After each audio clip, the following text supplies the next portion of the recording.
we will have a new look Indian team for the tour of England starting at Headingley in mid June. Now, with the retirements of Rohit Sharma and Virat Kohli, we know that two important slots in the Indian batting lineup will be left vacant. So, batters have to fill that up. At the same time, the bigger question to ask is who will lead India in the five-match series? First of all, a word on Virat Kohli's retirement. He was a wonderful player. He was one of the greats of the game. He played Test cricket like very few did. And congratulations to him on what has been an impressive career, one which has inspired many a young Indian boy and girl. We hope that he continues to score runs in ODI cricket for India till India win the 2027 ODI World Cup. But the bigger issue with Virat Kohli was the performance that came in Australia. He had his problems in England in 2014, his first tour of England as a Test cricketer. The ball swinging away or seaming away outside off stump gave him nightmares. That returned after 10 years, more than 10 years, in Australia, a place which is not necessarily known for swing and seam bowling as much as it is in England, and on drop in pitches mostly. Even there, after becoming a great, after becoming such a player that his team looked up to, he kept on nicking off outside off as if he had no idea what to do with those deliveries. This was a massive issue, and the selectors could not quite risk taking him to England, of all places, without necessarily getting him equipped with those conditions. The other problem is that his IPL franchise, Royal Challengers Bengaluru, if they end up going to the final, the gap between the final and the first test match would reduce. And Virat Kohli, of all people, knows it better that preparing for a white ball tour anywhere and preparing for a red ball tour in England are completely different things. You need a little bit of time, especially when you are struggling, especially when you are 35 plus. Kohli knows it, the selectors know it too. And so, getting oneself ready in such a short span of time is not so easy. Virat Kohli knows what to do, obviously. He is experienced, but experience will also tell you what can be and what cannot. So, in a way, it was getting challenging for him. And of course, the fact that Rohit Sharma announced his retirement just a few days back added to all this. Now, who can be India's captain? Full-time Test captain, serving for pretty much a couple of World Test Championship cycles at least. Who are the options propping up? Shubman Gill, Rishabh Pant, KL Rahul, Jasprit Bumrah, maybe a few more names if you can add. But primarily Shubman Gill, Rishabh Pant, Jasprit Bumrah. Because KL Rahul, as we've heard, has denied the offer and said, thank you. I want to keep playing as a wicketkeeper batter or a batter. If that is true, he is out of this equation. So Shubman Gill, Rishabh Pant and Jasprit Bumrah. Coming to them one by one. Shubman Gill. He has a lot of talent. He has a lot of shots. He is probably one of the finest batters going around in world cricket right now. But Shubman Gill has hard hands while batting. In England, you will do better by playing with slightly softer hands. It doesn't mean that batters who've had hard hands have not been able to survive in those conditions, but it's always better to play the ball as late as possible with softer hands to make the ball do whatever it can first and then take it on.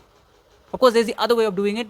If you stand a fair distance away from the crease and negate the swing, that also can be done. But even then, you ask anybody who has gone to England and scored runs, he will tell you that you're better off playing as late as possible. And playing late is helped if you have softer hands.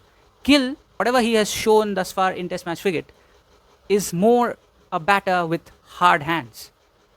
That does not help in English conditions. That is one problem for which, in a way, it's better off letting him concentrate on his batting this time round. It's his first full-time tour of England, and you wouldn't necessarily want to burden him with captaincy, will you? The other issue with Shubman Gill is that he tends to be a little stiff while playing.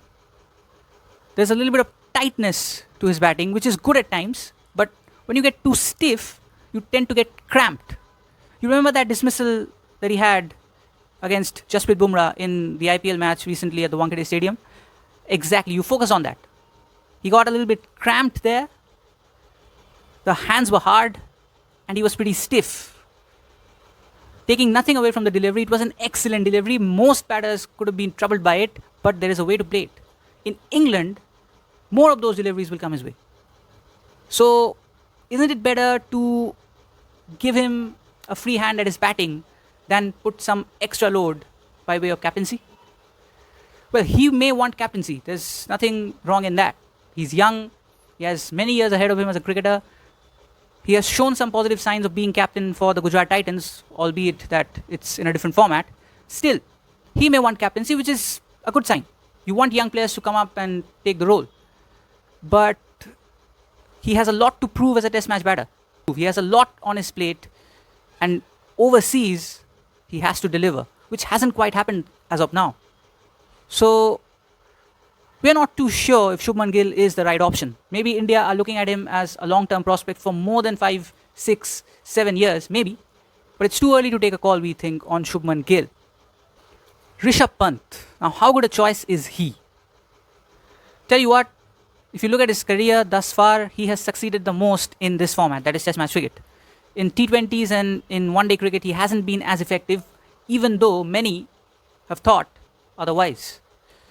Gautam Gambhir once in January 2019 gave a really good answer to this, and he was asked, why is it that Pant struggles so much in white ball cricket and excels in red ball cricket? And Gambhir said that in white ball cricket, most of the time fielders would be there at defensive positions or in the deep or away from the bat.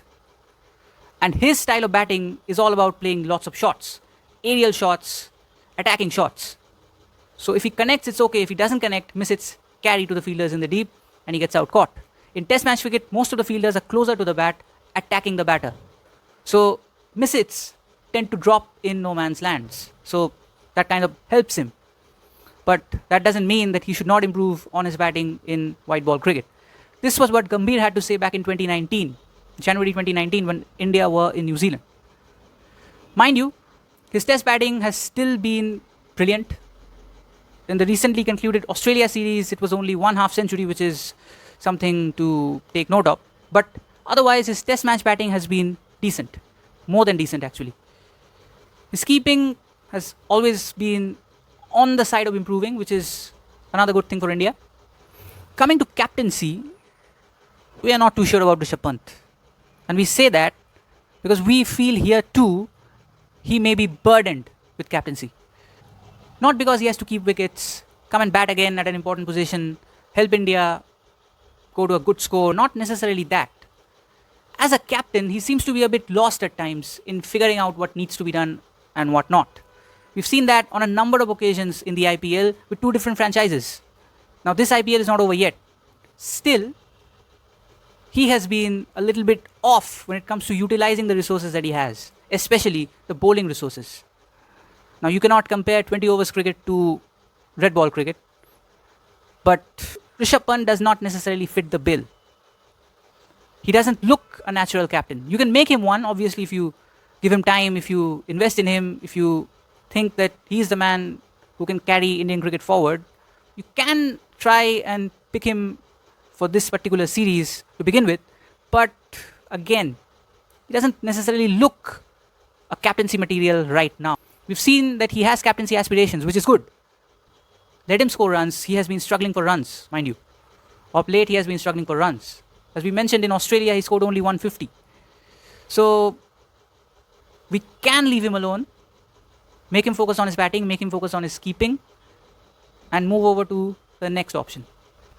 The biggest reason why Jasprit Bumrah is not being considered by quite a few for captaincy is the workload. Now, he has to bowl a lot of overs. He is India's best bowler. He is by far the world's best bowler.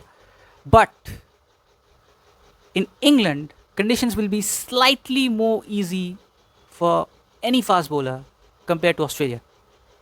Taking nothing away from the workload factor, conditions will be less demanding in England than they were in Australia. This is point number one, which makes us inclined towards Bumrah the captain. Point number two, he is a bowler.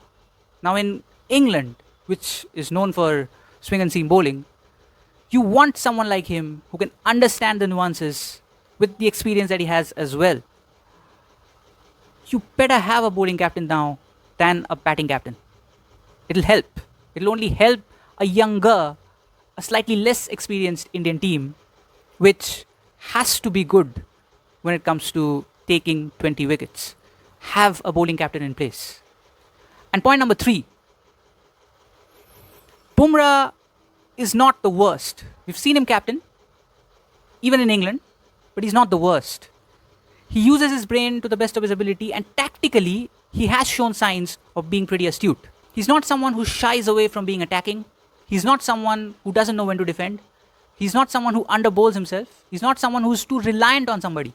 This is something we've seen in his captaincy, be it in England, be it in Australia. He is not too reliant on one particular bowler or even one particular batter for any particular role. So he is, to us, among the three, the best candidate for being captain. If not anything, at least for this England series. If you ask us, better off for this World Test Championship cycle, but considering the workload factor and how much wear and tear his body has to take as a result of that action he has, perhaps it's not bad to consider him for this series and then take it forward as it goes along.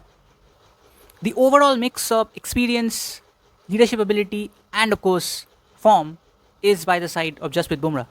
Shubman Gill can wait. Rishabh Pant at the moment can focus on his game. But the right cricketing mix at the moment required for someone to be full-time captain is with Jasprit Bumrah. So, he is our candidate for India Test captain. Who is yours?